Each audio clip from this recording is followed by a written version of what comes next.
Welcome to Luca is a Billionaire, where the only thing I invest in is your answers.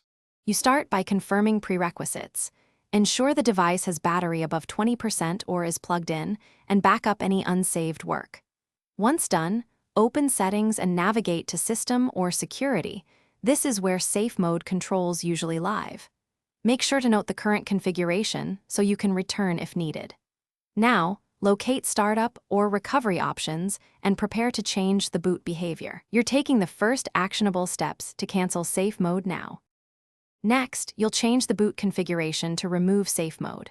Go into Advanced Startup or Boot Options and find the Safe Mode flag, often named Minimal, Network, or Diagnostic.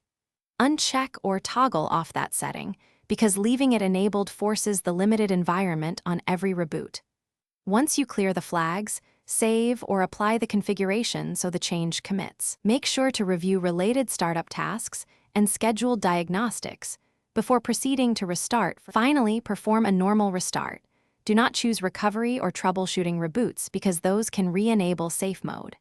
After the system boots, verify you have the full desktop, standard drivers loaded, and network access restored. This proves Safe Mode is canceled. If Safe Mode persists, run System Restore to a point before changes or reopen msconfig to ensure all Safe Mode boxes remain unchecked. If needed, check boot files and startup scripts. That one troubleshooting step usually resolves lingering flags. Thanks for watching and please subscribe. It's the best investment you'll ever make.